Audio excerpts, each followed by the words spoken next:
നമ്മളെ സ്നേഹിക്കുക എന്ന് കേട്ടിട്ടുണ്ടോ? നിങ്ങൾ കേട്ടിട്ടുണ്ടോ? ഇല്ല. അള്ളാനെ സ്നേഹിക്കണം, റസൂലിനെ സ്നേഹിക്കണം എന്നൊക്കെ നമ്മൾ കേട്ടിട്ടുണ്ട്, പറഞ്ഞിട്ടുണ്ട്, ഓർമ്മയുണ്ട്. അൽഹംദുലില്ലാഹ്, താങ്ക് യു സോ മച്ച്. അപ്പൊ ആ ഒരു സെൽഫിനെ, നമ്മുടെ സ്വന്തത്തെ അംഗീകരിക്കുക, നമ്മുടെ കഴിവുകളെ അംഗീകരിക്കുക, അതാണ് സെൽഫ് ലവ് അല്ലെങ്കിൽ സെൽഫ് അവയർനെസ്. സ്വന്തത്തെ കുറിച്ചുള്ള ബോധം എന്ന് പറയുന്നത് അതാണ്. നമ്മൾ സ്വന്തത്തെ അംഗീകരിക്കുക. അംഗീകരിച്ചു കഴിഞ്ഞാൽ മാത്രമേ നമുക്ക് എന്താക്കാൻ പറ്റുള്ളൂ.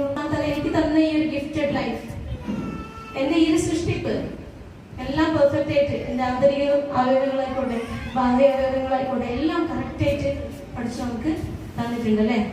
ഞാൻ എങ്ങനെയാണോ എന്നെ സൃഷ്ടിച്ചിരിക്കുന്നത് അതേ രീതിയിൽ എനിക്ക് എന്നെ ഉൾക്കൊള്ളാൻ കഴിയണം.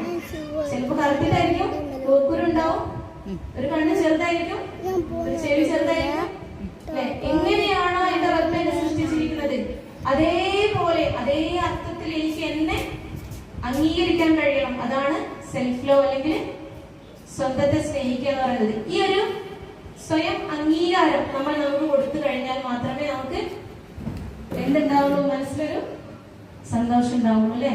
ഇല്ലെങ്കിൽ നമുക്ക് എപ്പോഴും ഡിസ്റ്റർബ് ആയിരിക്കും, ഞാന് പോലെ അല്ലെങ്കിൽ അങ്ങനത്തെ ഒരു ചിന്തയായിരിക്കും അല്ലെ.